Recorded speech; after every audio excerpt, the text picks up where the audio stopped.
இஸ்ரவேல் இராணுவமே பயந்த ஒரு பலசாலியை ஒரு சாதாரண பெண் எப்படி வீழ்த்தினாள் தெரியுமா?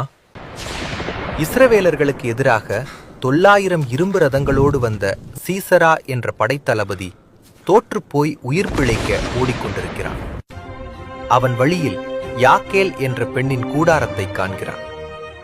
யாக்கேல் வெளியே வந்து, என் ஆண்டவனே, உள்ளே வாரும், பயப்படாதே என்று இன்முகத்தோடு அவனை அழைக்கிறாள். தாகத்தால் தவித்த அவனுக்கு அவள் தண்ணீர் கொடுக்காமல் புஷ்டியான பாலை கொடுத்து உபசரிக்கிறாள். அந்த பாலின் இதத்திலும் போர்வையின் கதகதப்பிலும் சீசரா ஆழமான உறக்கத்தில் மூழ்குகிறான். யாக்கேல் தன் கையிலிருந்த சாதாரண கூடார ஆணியையும் சுத்தியலையும் கையில் எடுத்தாள். அவன் உறங்கிக் கொண்டிருக்கும் போது அந்த ஆணியை அவன் நெற்றியில் வைத்து ஒரே அடியாக தரையோடு பதிய அடித்தாள்.